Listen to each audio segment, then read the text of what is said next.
आखिरकार हमशा ने अपना जाल बिछाना शुरू कर दिया है और सदफ का दिमाग पूरे तरीके से ख़राब करने की कोशिश कर रही है, क्योंकि जैसे ही वो देख रही है कि ये मामला काफ़ी आगे तक जा रहे हैं तो वो काफ़ी ज़्यादा संगीन हो जाती है और सोचती है कि कुछ तो ऐसा करना पड़ेगा जिसकी वजह से अम्मार की मदद हो सके। खैर, आप देखेंगे कि जैसे ही वो उससे बात करती है और कहती है कि देखो, मैं तुम्हें साफ साफ समझा दे रही हूँ कि तुम इन सब चीज़ों से दूर रहो। तुम नहीं जानती कि ये सारी चीज़ें तुम्हारे लिए कितनी खतरनाक साबित हो सकती हैं। लेकिन आप देखेंगे कि सदफ कहती है कि तुम भी नहीं जानती हो कि मैं किस कदर मुश्किल में थी और उस वक़्त कोई भी मेरे साथ नहीं खड़ा था, और इसके अलावा बिलाल अब्दुल्ला के अलावा और कोई भी, यानी कि उसके अलावा किसी ने मेरा साथ नहीं दिया। हम दोनों माँ-बेटी इतने परेशान थे, लेकिन कोई भी हमारी मदद करने को नहीं आया। यानी कि सदफ बार-बार सफाइयाँ देने की कोशिश कर रही है और सबको यही बताने की कोशिश कर रही है, लेकिन कोई भी उसकी बात को नहीं समझ रहा है, बल्कि हमशा एक और चाल चल चुकी है। और वो कहती है कि तुम जानती ही नहीं कि किस कदर चालाकी के साथ ये सारी गेम चल रही है। ऐसा ही होता है और ये कोई पहला मामला नहीं है। आगे भी ऐसे कई मामले आए हैं जिसकी वजह से काफ़ी टेंशन बनी है, और मैं नहीं चाहती कि तुम दोबारा इन मामलों में शामिल हो जाओ। जिस पर आप देखेंगे कि उसकी माँ को भी भड़काने की कोशिश करती है और कहती है कि आंटी, अब क्यों नहीं समझाती सदफ को। सदफ को बताइए कि अपने दिमाग को खोले और जो कुछ मैं कह रही हूँ मेरी बात पे यकीन करे, क्योंकि मैं उसके लिए गलत नहीं सोच रही हूँ और बिल्कुल ठीक कह रही हूँ। लेकिन अब देखेंगे कि उसकी माँ कहती है कि वो तो उस पे बहुत ज़्यादा यकीन करती है, आखिर कैसे मैं इसको कह दूँ, क्योंकि उसने हमारा जो साथ दिया है ऐसा कोई भी साथ नहीं दे सकता है। इसलिए हम लोग इस बात पर यकीन नहीं कर सकते हैं कि वो गलत है। यानी कि पूरे तरीके से उसे समझाने की कोशिश कर रही है और कहती है कि नहीं, अब ऐसा नहीं होगा। यानी कि हमें पूरा पूरा यकीन है उस पे। लेकिन कहीं न कहीं सदफ को इस चीज़ का इल्म हो चुका है कि गड़बड़ ज़रूर है, कोई ना कोई बात ऐसी है। लेकिन अब देखेंगे कि काफ़ी ज़्यादा दूसरी तरफ तसल्ली भी दे रहा है और बिलाल अब्दुल्ला बार-बार कॉल करके कह रहा है कि किसी को भी किसी काम के लिए परेशान होने की ज़रूरत नहीं है। मैं हमेशा आपका साथ दूँगा और इंशाअल्लाह देख लेना कि ज़ाविया बहुत जल्द आप लोगों के पास हँसता-खेलता, मुस्कुराता होगा। यानी कि काफ़ी ज़्यादा तसल्ली दे रहा है, जिस पर आप देखेंगे कि हमेशा कहती है कि आप लोगों को किसी की बातों में नहीं आना चाहिए। मैं बहुत ज़्यादा परेशान हूँ आप लोगों की वजह से, क्योंकि सदफ तुम नहीं जानती कि जब तुम्हें ठोकर लगेगी तो फिर तुम्हारा क्या हश्र होगा।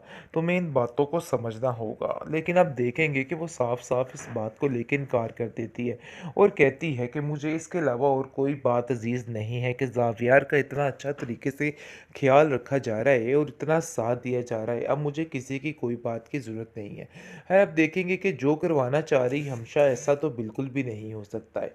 वो अपने ज़हन में जो ख़यालात बना के बैठी है वो उसके लिए नाकाबिले बर्दाश्त बनते जा रहे हैं। लेकिन ये बात तय है कि वो बहुत ज़्यादा परेशान है सदफ अमार के लिए कि आखिर क्या नहीं होगा और क्या नहीं होगा। लेकिन दूसरी तरफ वो बिलाल अब्दुल्ला के बारे में कुछ नहीं जान पा रही कि आखिर असल हकीकत है क्या।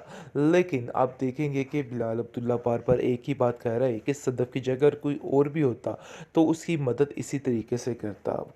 काफ़ी ज़्यादा सफाई दे रहा है और बार बार सदफ की माँ को कॉल करके उसको तसल्ली दे रहा है और कह रहा है कि आपको परेशान होने की कोई भी ज़रूरत नहीं है।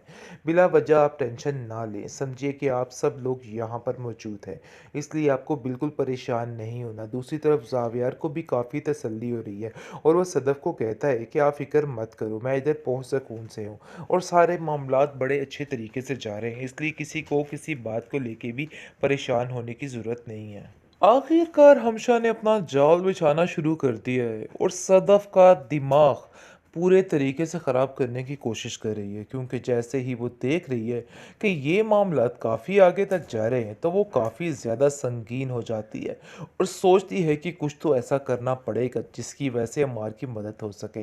खैर, आप देखेंगे कि जैसे ही वो उससे बात करती है और कहती है कि देखो, मैं तुम्हें साफ साफ समझा दे रही हूँ कि तुम इन सब चीज़ों से दूर रहो। तुम नहीं जानती कि ये सारी चीज़ें तुम्हारे लिए कितनी खतरनाक साबित हो सकती हैं। लेकिन आप देखेंगे कि सदफ कहती है कि तुम भी नहीं जानती हो कि मैं किस कदर मुश्किल में थी और उस वक़्त कोई भी मेरे साथ नहीं खड़ा था, और इसके अलावा बिलाल अब्दुल्ला के अलावा और कोई भी, यानी कि उसके अलावा किसी ने मेरा साथ नहीं दिया। हम दोनों माँ-बेटी इतने परेशान थे, लेकिन कोई कोई भी हमारी मदद करने को नहीं आया।